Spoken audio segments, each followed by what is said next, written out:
nosotros estamos acá y la estamos dando la pelea hace 1 año y medio. Recién se lo comentaba a los compañeros y compañeros nuestros que creyeron en esto, que era el cambio. ¿El cambio a qué, compañero? Le hablamos a los compañeros de Ecuador, a los compañeros ecuatorianos. No se confundan, acá estamos cagados de hambre. Nuestros hijos no tienen para comer, nuestros compañeros perdieron la changa, nuestras abuelas se quedaron sin la jubilación porque quieren hacer un subsidio, le quieren sacar la pensión a las amas de casa. Este gobierno de derecha, gobierna para los que más tienen. Piensen antes de votar. Nosotros somos mamá y papá que criamos a nuestros hijos. No podemos mandar a nuestros hijos a la escuela, no podemos comprarles delantales. Los maestros hacen paro con justa razón porque también son trabajadores y no les alcanza para subsistir. Para esto lo hizo este gobierno que si no hacemos algo para sacarnos, vamos a quedar en el fondo. Nosotros somos los últimos, compañeros, los últimos de la fila, los que comíamos 1 kilo de milanesa y que ahora estamos cocinando con alita, con espinazo, porque no tenemos un mango.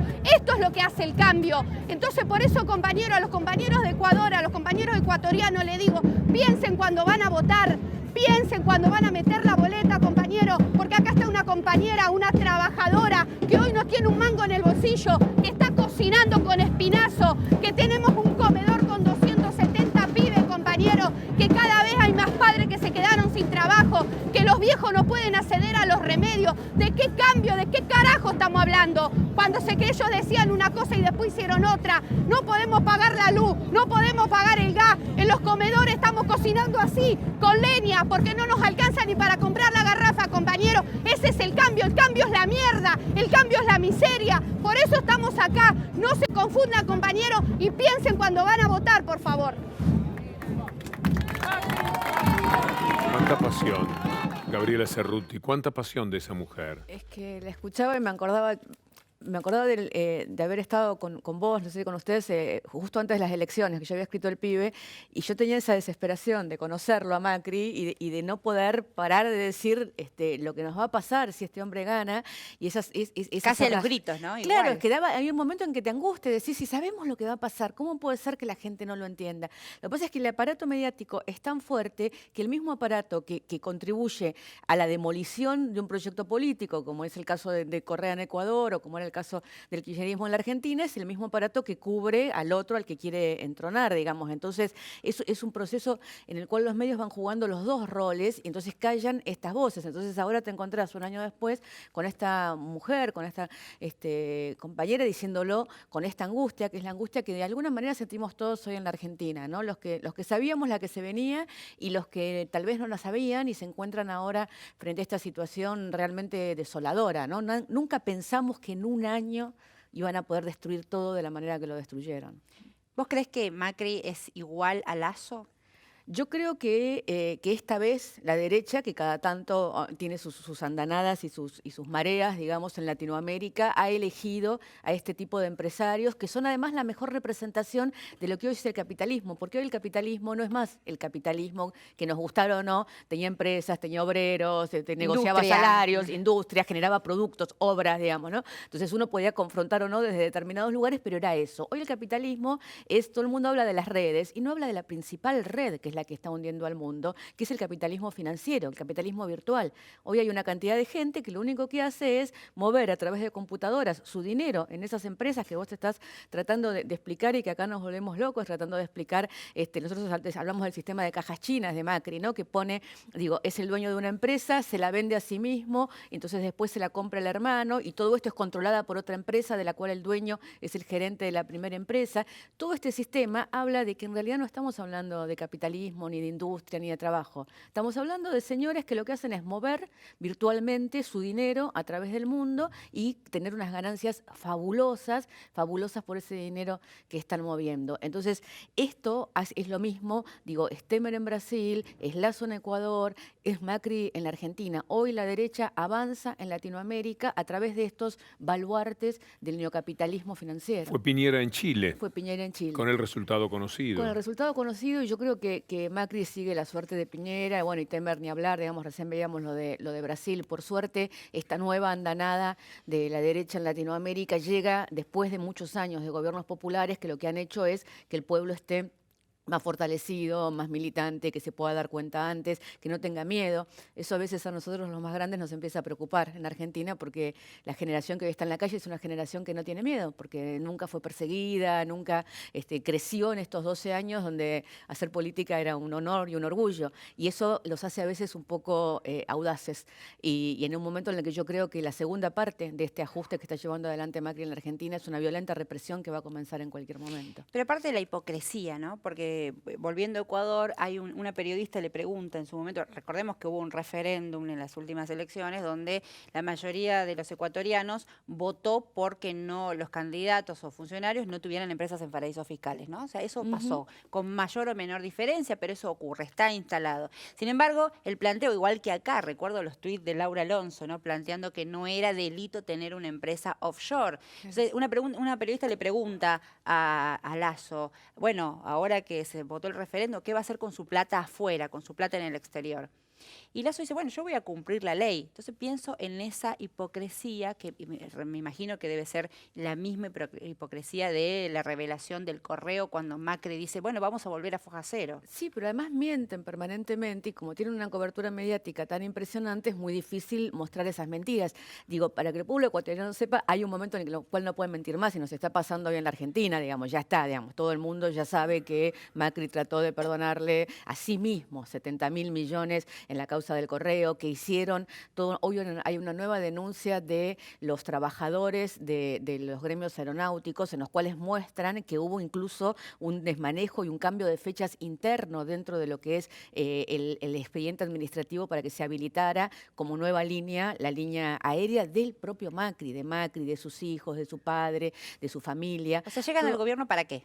Llegan al gobierno, digo, ni siquiera es que llegan al gobierno para hacer sus propios negocios, digamos. Estos son empresarios que han vivido a costa del Estado, porque ninguno de estos empresarios hizo la plata trabajando de obrero a jefe o lo que fuera, digamos. Es toda gente que hizo su plata contratando y burlando al Estado, quedándose, como en el caso que vos mencionás de Lasso, con enormes ganancias a partir de medidas económicas que se tomaban en los estados a favor de ese tipo de empresarios, y que ahora lo que quieren hacer es directamente desde el Estado llevar todo para beneficio propio y de su grupo de amigos.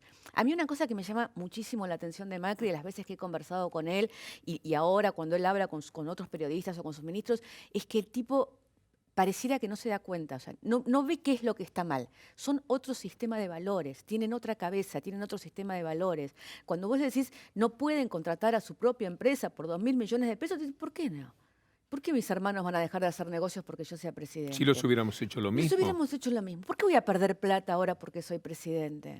Entonces, digo, no, porque viven en otro sistema de valores. Entonces, cuando discuten con los docentes, de verdad no les interesa que haya docentes en la Argentina, porque sus hijos y sus amigos y sus parientes van a colegios privados que no han parado durante todo este tiempo. Entonces, tienen una visión de la vida, de ese pequeño mundo en el cual ellos habitan, que es el pequeño mundo que habita el 8% de la población mundial, el 8%. El problema es que gobiernan para ellos, o pretenden gobernar para Obviamente, ellos. Obviamente, gobiernan tan brutalmente para ellos que han hecho lo que han hecho en la Argentina en menos de un año. Por eso ellos hacen bien en votarse. La élite está muy bien, ¿quién los va a cuidar mejor? Lo que se trata es de evitar esta melancolía que hoy día tiene el pueblo argentino, la parte vulnerable del pueblo argentino, porque esa parte del pueblo se dio un tiro en el pie. Llevado por los medios de comunicación, acorralado por una información tendenciosa. Sí, es así, pero además, digo, ¿de qué otra manera se va a informar el común de la gente, el común del pueblo? Digo, yo escribí libros, vi un montón de programas y todo. Digo, ahora estamos hablando de un círculo muy, muy informado, digamos, el que compra libros, el que mira determinados programas, los programas periodísticos serios, digamos, en los países los ve un porcentaje muy chico de la población. Y acá se ha martillado y se ha martillado a través de la creación de un sentido común colectivo, digo, por ejemplo, acusando al gobierno anterior de corrupción, cuando no hay corrupción más grande en la historia de la Argentina. El actual presidente argentino fue procesado 6 veces. en diferentes gobiernos, digamos. Ahora mismo está imputado en 5 causas, apenas llevando un año de gobierno, digamos. 50 causas más o menos de imputaciones contra los actuales Contra funcionarios los del actuales gobierno funcionarios. en apenas un año. Y él tiene 4 o 5 causas ya, digamos.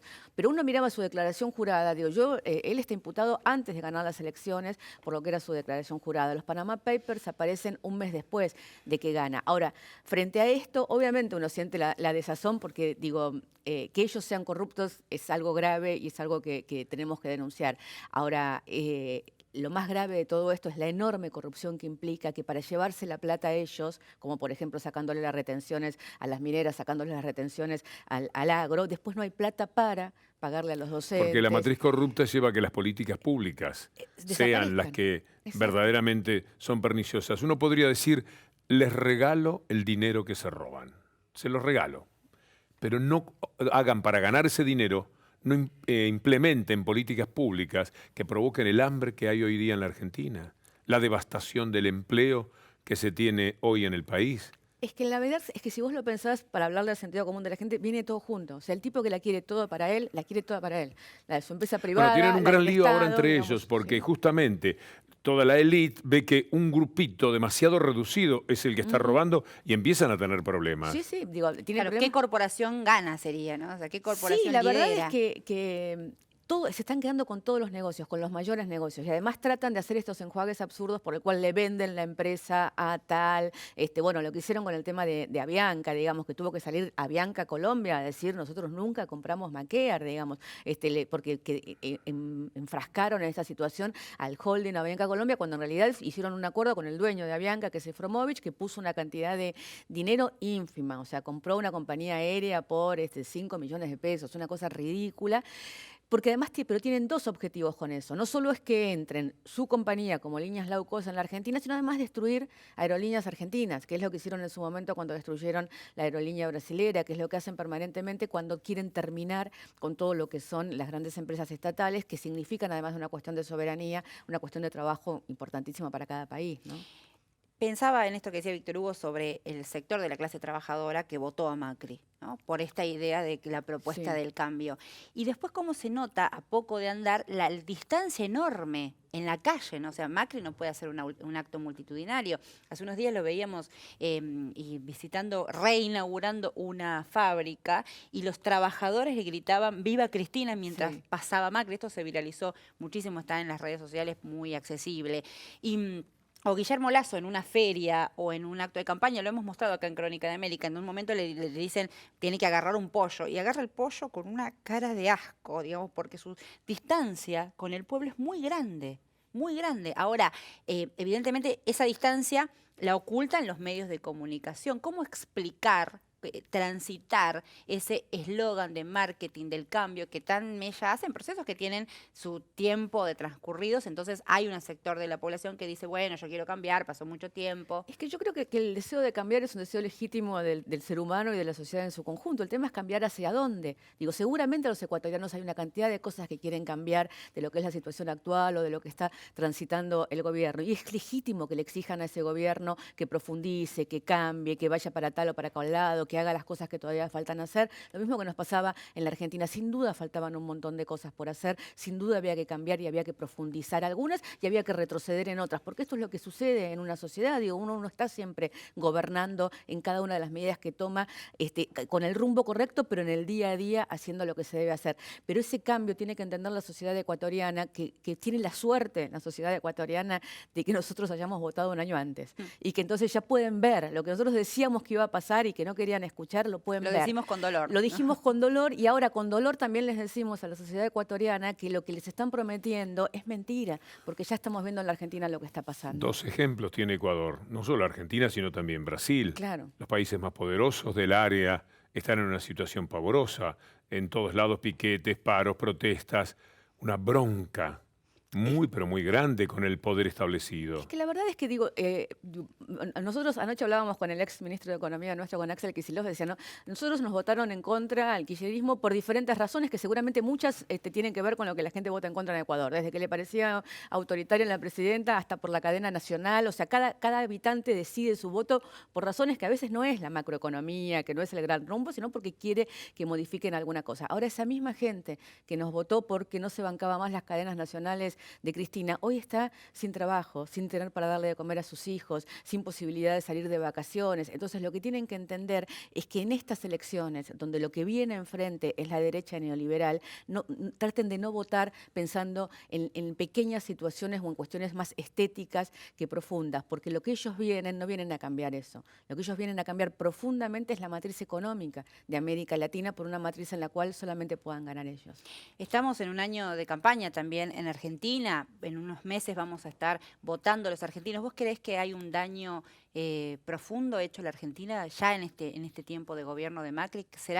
¿Cuán difícil será reparar las consecuencias de este gobierno? Yo creo que es un daño profundo, que es un daño profundísimo. Pensar que tenemos 70.000 millones de deuda externa, digamos, en tan poquito tiempo, que hemos hecho acuerdos con los buitres que nos comprometen por un montón de tiempo, pero que además, se ha desplomado el trabajo, se ha disparado la inflación. Realmente ni aún los más anti-Macri, como éramos nosotros, pensábamos que en un año iba a suceder todo esto. La verdad es que en algún momento dijimos, bueno, van a cambiar algunas cosas y van a sostener, porque el mismo Macri lo decía, porque mienten, y mienten impunemente porque tienen a su favor los medios de comunicación. Por ejemplo, el tema del fútbol, ¿no? Nosotros dijo específicamente Macri que el fútbol para todos iba a seguir, y en 6 meses ya se lo está entregando de nuevo a Fox y a Clarín para que a partir de agosto de nuevo no tengamos el fútbol. Normalmente, ¿no? Cuando el neoliberalismo sucede al neoliberalismo, las cosas no se notan tan abruptamente como ahora, pero se viene de un gobierno que había dado muchos derechos. Los gobiernos inclusivos de América Latina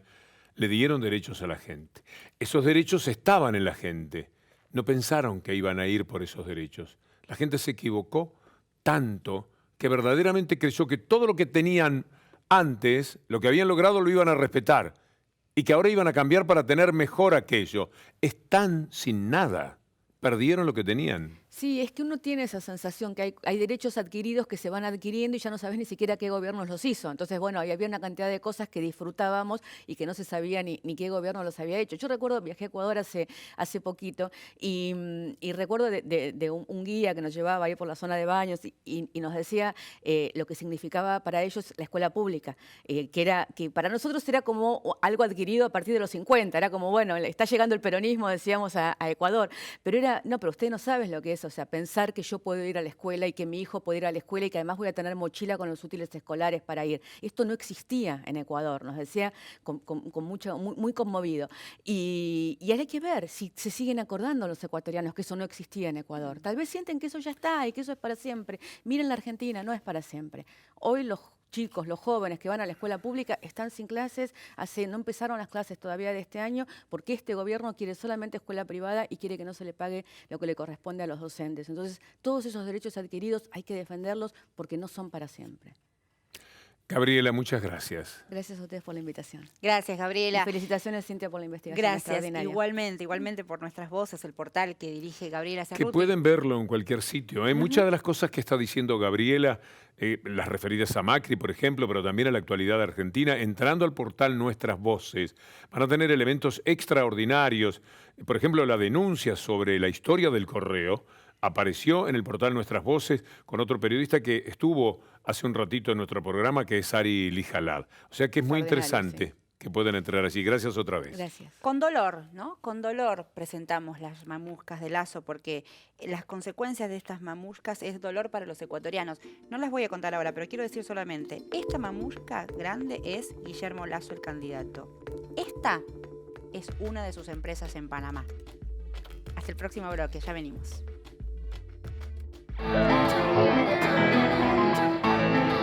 Por divulgar la realidad de nuestra América Latina, ofreciendo a la audiencia calidad periodística, investigación y análisis sin condicionamientos. El fomento de una mirada pluralista y democrática sobre el pasado, el presente y el futuro de nuestros pueblos. Por brindar espacio de preferencia a aquellas voces que, por su orientación política, no lo encuentran en los canales masivos de comunicación. Por ir contra la corriente y hacerle el aguante a lo que venga, queremos hoy decirles muchas gracias a los creadores de Crónica de América, Víctor Hugo Morales y Cintia García.